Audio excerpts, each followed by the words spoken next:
have to use, you went through a lot of airspace? Well, not really through the airspace, but I was always talking to controllers just because I like to know that they know where I am. Yeah, no kidding. So you're gonna get on a spar. Spar? Or a strut, I'm sorry. And maybe we get some footage, maybe. Mine will certainly.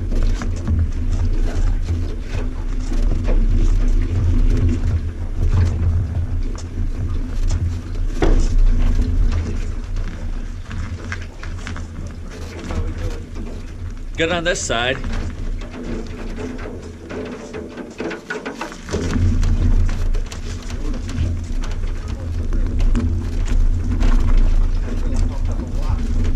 No way. Do you go all the way to the, where do you go to?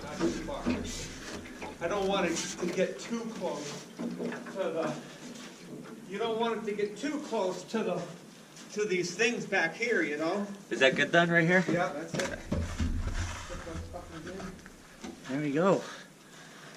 Thank you, Corey. Oh, no problem. So I've tried pulling or pushing an airplane. I did 1 hour. And slipped my. I did 1 hour hoping that I can fly a couple more times before I have to leave her. I hate to even leave it, you know? Yeah. But it is what it is. That's the first time I've seen it, this airplane. Yeah, boy, she flies really. Yeah, I was gonna say, from what I've been hearing from RJ, she's quite the performer. Oh, God. Well, it's actually the same, the engine. No, there's no oil. Look at the, you thought there'd be oil on the, Oh yeah, That's no, the- that's clean as a whistle. it's clean as a whistle. Huh. So, Mark thought it might have oil, but it's not really leaking. It uses a lot of oil, doesn't leak any oil, but this engine uses a quart every hour, or every 4 hours. It uses a quart every 4 hours. Holy crap. Yeah, That's a hell of a burn. yeah. Mark says it can. That's for a C90. This is 50% more. I had a 65 horsepower. Yeah. This is 65% more power. I mean, if you look at it, Yeah. that way, it's got 65% more power than the C, or not a C. It was a, what was the other one? It was an A65. Huh. So a C90 is 65% more power, and it really, you know, RJ, he can't keep up with it. Oh, I know it. He can't. Well, just when we took off and then you climbed out, He I'm watching. I saw you climbing. I'm like, holy hell! Yeah, he can't keep up. It's just the nature of the. Don't forget your GoPro. Yeah, I won't. I gotta make sure that was locked.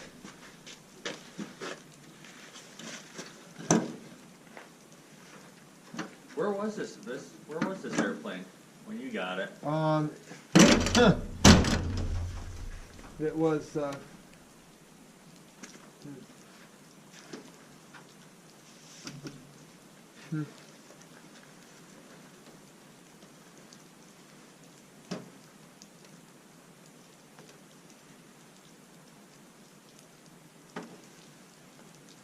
It was.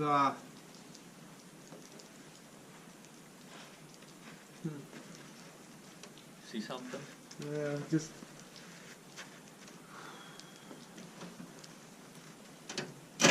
See this right here? What's that? Oh, See that? a little black. Yeah, it's coming from the muffler.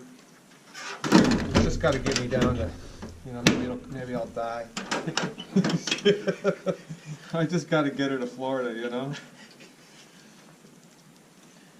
Well, But I told you I flew with a buddy of mine from Alaska, right? yeah, but you didn't finish the whole thing, right? Right. You got, I went down. did he finish it though? Yeah, Oh, he finished did. it. You had enough. Yeah. Well, because that whole week I was in training and Alaska. I was at either sleeping in the airport or on an airliner, and then to hop in the Oh Jesus! Why? What happened to the plane? They couldn't start it. The day before we were going to fly, they could not start it. Why? I I don't know. What was And the then we went out there that day though. And his father started taking the cowling off and everything.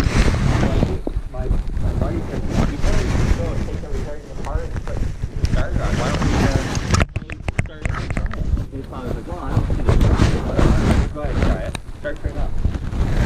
So we took off with it. Yep. And went back and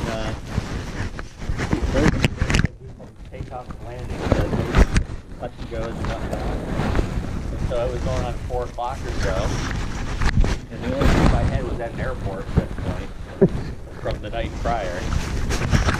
And so we took off and we ended up staying in that.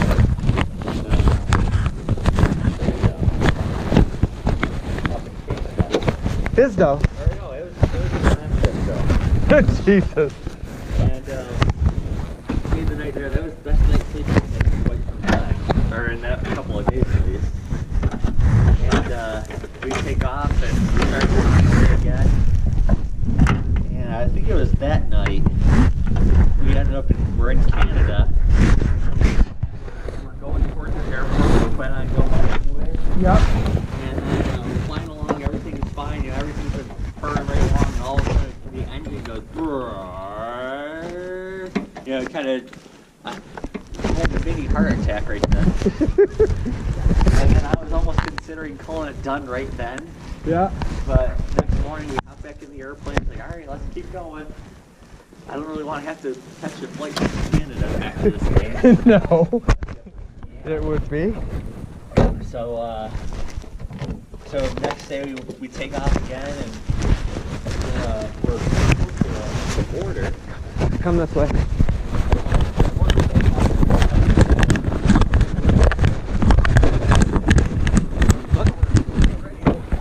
Look at in the car. I'll give you a ride to the clubhouse.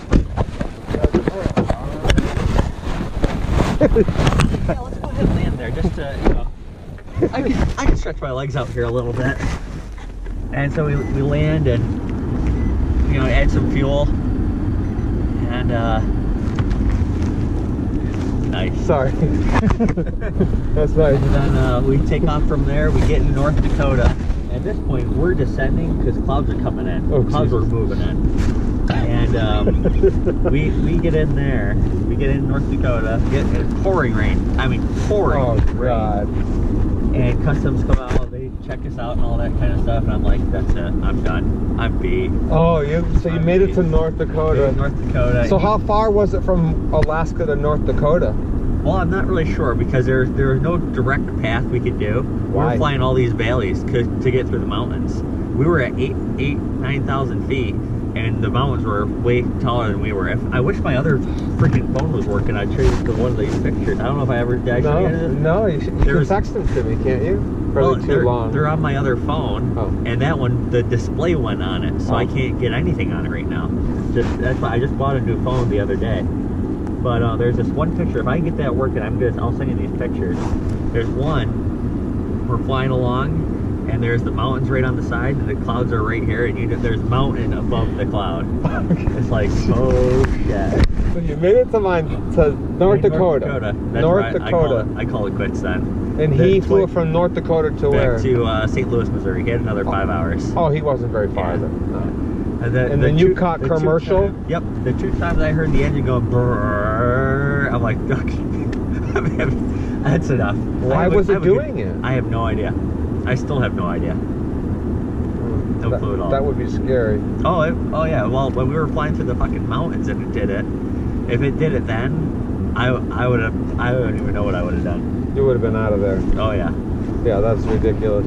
You heading right out? Yeah, Right. I gotta throw these in the burn barrel, All right. and then I got to do something with my daughter. All right. Well, if I don't I'll see see you you before soon. your Yeah, your big trip. well, good if luck. you ever fly to Tampa, you just say, Mark, I'm in Tampa, come Oh, get me. I'm gonna be with the airline someday. When? Fuck if I know. Jesus, They still haven't called me for training or anything. are you serious? Something's wrong. I'm still driving school bus stuff. Yeah, but something's wrong. No, it's one of their big bottlenecks is training apparently. Oh, So okay. I have no idea. I'm expecting. Tampa. I'm expecting later January, maybe beginning of February to go for training. Okay. But that's a question mark still. Fuck. That's not good. I've been employed with them since September. And they keep paying me. Okay, shut up then, right? Yeah, I don't care. They can do that forever. I don't Yeah. That won't bother me a bit. I just keep driving the school bus on the side and making cash that way too. I think that RJ's gonna probably help you put an LED light in or ask you for help. Okay. Okay, see you later. See you, man. Bye-bye.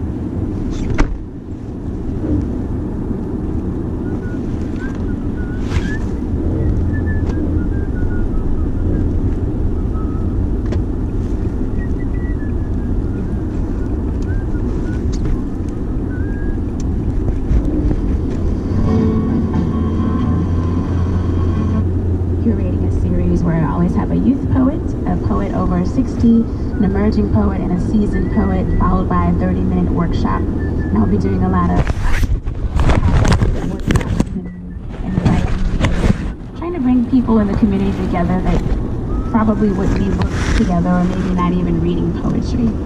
How do you know when a poem is done? Like, or when it's good and ready for the world? I cheat. I send it out anyway.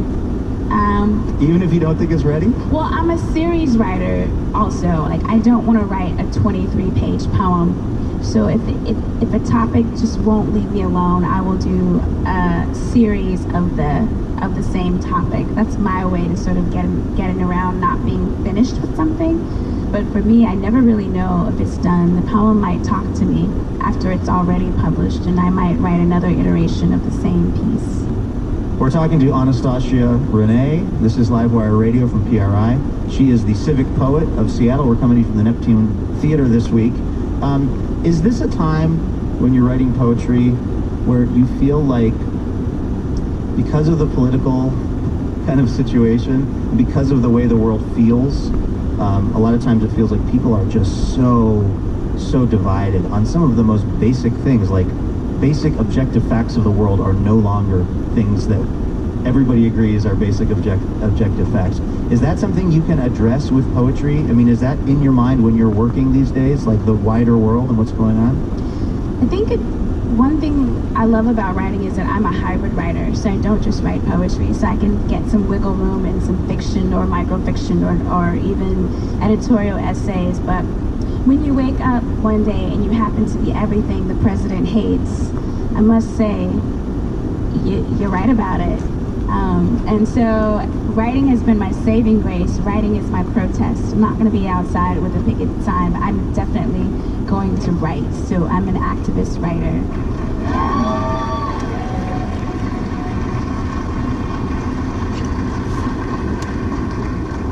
What does that just feel like as a human being when you wake up one morning as a person of color, a woman, and you feel like the president of the country has it out for you? As a queer woman of color who is also a mom, raising black children in America, it doesn't feel great. And you also have to keep moving. I watch people around me. I do wonder what it might be like to wake up and not be that. I have no idea what it might be to wake up and not be the thing that the president hates. I have no idea what it might be like to read the news and say, oh, those are horrible statistics, but it doesn't apply to me.